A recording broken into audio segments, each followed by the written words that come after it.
if you look at most of the players, or the players that have had the most success on tour, you're not measured by, like an NFL football player where you're in the Hall of Fame after 9 years. If you play out here only 9 years, you haven't really done that well. You're measured in decades. Arnold Palmer played in 50 straight Masters. It's just done differently, and because of the nature of the sport, we're able to hang around a lot longer. It's nice to see Tiger now removing himself just a little bit to be able to look back, wax poetic on the history of golf. It's nice to hear. Oh, yeah. It's great to see him back after winning the Masters and everything. He hadn't played. Looking forward to the PGA at Bethpage here out Long Island. He has an opportunity not only to win another major, but if he wins the PGA, Nick, for the U.S. Open, he could be the #1 player ranked in the world. Going into the Pebble Beach. Yes. Going into the U.S. Open. There's 4 players vying for that. We saw a picture. Koepka, he can vie for it. DJ can get it. And Roy McIlroy. Justin Rose is the only guy that wasn't pictured that potentially can be #1 that they're playing for. Absolutely. And for Tiger, he said measured by decades. He won a major in the 90s. Won a whole bunch of them in the aughts. Just won one in the teens. And now, obviously, if he keeps on the roll he is, PGA and then Pebble, going into next year, could potentially be vying for a major in his 4th different decade. I just want to see him in these next couple majors contend. Make it feel like the Masters wasn't an aberration. I don't think it was. The reason why we know that, Nick, is leading up to it. Don't push the brakes now. All right, don't get scared now. He just won another major. There's no bigger Tiger fan than you, man. What's wrong with you today? You scared? No, I'm not scared. What about last year, the Open Championship? What about last year's PGA? What about the Tour Championship? I know, man. I know. Man, get with it. I know, man. I picked Tiger to win. I wouldn't be surprised if he didn't win one of the next 2 majors. There we go. That's where I was trying to get you. I had to go down so you went up. You guys literally just scared me into stories to start your morning. That's teamwork, see? If I come out and say he's going to win one of the next 2, you tell me to pump the brakes. Goodness. Instead, I go the other way. You go over the top. Jenna, go ahead. Really? Because I don't think anyone's going over the top today. It just happens in this building. Sometimes brought to you by the unexpected energy of ExxonMobil. Gosh, we all need a little time out here. Tough night for Dame Lillard and C.J. McCollum. They went 11-31 from the field as the Blazers lost to the Warriors 116-94. Nick, do the Blazers have any chance in this series at this point? Yeah, listen, we're not going to abandon ship that they have a chance in the series after game 1, but they don't have any chance. If they do, they got to fix 3 things from yesterday. Major things. Dame and CJ got to show up. They got to fix that. And they got to not turn the ball over 21 times. And they have to have a defense that looks like they've ever seen Steph Curry play basketball. Yes. Like, the defense Steph played, it was like it was a traveling AAU tournament where a team came from out of town and didn't know who the kid was. No, we know who he is. You can't sag on the pick and roll against Steph Curry. Come on. Yeah, they got to shoot the ball better, but they got to get more attempts. Only 31 attempts, the 2 of them, CJ and Dame. If they don't get 50 shots, Jenna, they have no chance to be able to win. I believe the coaching staff will make adjustments on the defensive end, but I need to see more Rodney Hood, potentially starting him so I can put pressure on Steph Curry on the defensive end. And, Nick, you know that I like Zach Collins. Not only his hairdo, he's got to be able to play more minutes. Got to play more minutes. Athletic, big, young guy. Yep. All right, let's move on to the Eastern Conference Finals. Now, Toronto heading to Milwaukee to face the Bucks. Game 1 tonight. Superstar versus superstar. Kawhi Leonard versus Giannis Antetokounmpo. See who has the edge in this series. The reason why this one here is because both these players are great and have been playing great. But the supporting cast of Giannis, you have far more confidence. If Giannis does not have a monster game, you still think Milwaukee has a chance to win. If Kawhi doesn't play the way he's played, got no shot. They got no chance to be able to win. Kyle Lowry, when is he going to show up? Is he ever going to be the second best player on the Raptors? He hadn't been this postseason, so you've got to be able to give the advantage to Giannis in the way they played this regular season and postseason combined.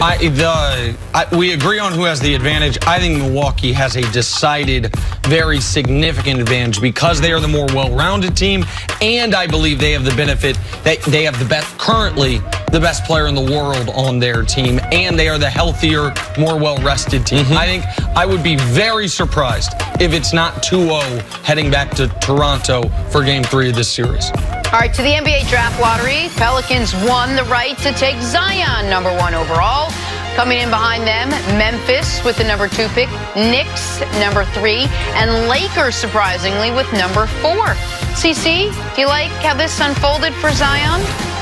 Well, for Zion, Zion's got good options because I believe David Griffin will be able to direct his career the way he helped out LeBron James' career. It's not too big for him. He is a rock solid to great general manager. And I believe to support the Benson family who owns the team, they will give him that Zion can get off to a good start. In New York, sometime will the expectations be realistic? I believe in New Orleans with Gentry as the coach, they helped the kid out.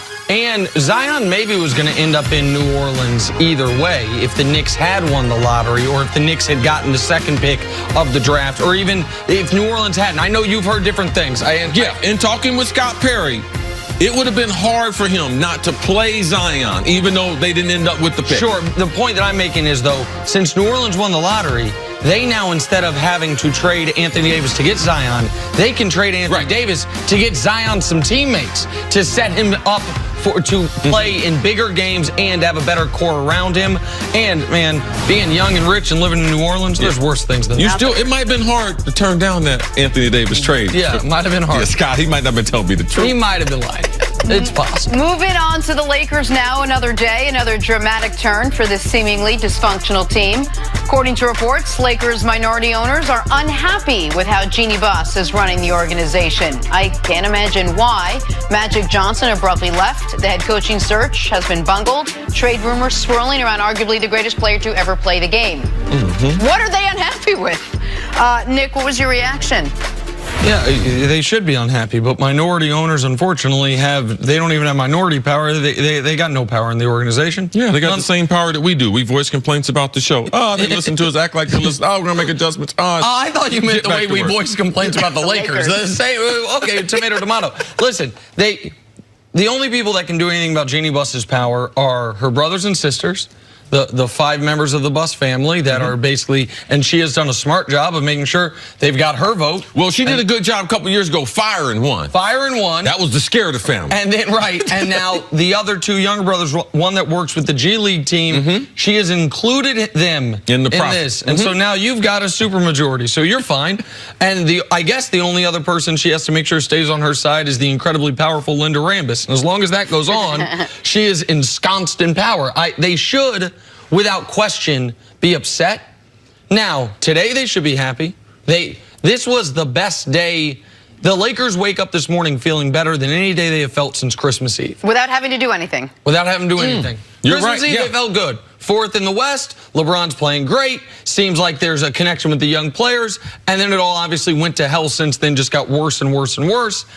I am very interested in seeing how Rob Pelinka feels about how things have been going, because while the Rambi are seemingly have her ear as far as coaching situations and things like that, it will be on Rob Pelinka when it comes to what they offer for Anthony Davis, how much they value the number 4 overall pick.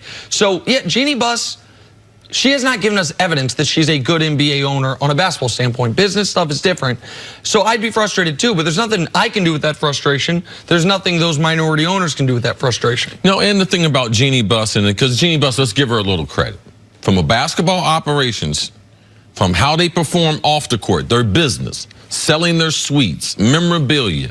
Man, the Lakers are functioning at an all-time high level. They are printing money. Their local TV deal. Despite the team being awful for 6 years. Yes.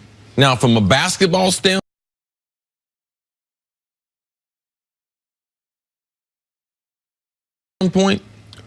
what woman wouldn't struggle? I don't care if your dad didn't. What woman wouldn't struggle with some of the decisions that she's had to make over the last couple years? What woman wouldn't struggle, or what owner wouldn't struggle? What woman? Even as a woman, like you're saying, are you saying woman in particular, a man or woman? Man or woman, like who? Because she is a woman, right? What person wouldn't struggle? Who wouldn't struggle in that position? Absolutely. Look at the decisions they've made. This Lakers team hadn't been good for a long time. We can't act like Jeanie Buss woke up and just said, you know something? I'm just going to start making bad decisions. So their basketball decisions have been questioned going back to the Kobe contract, where she was a part of that.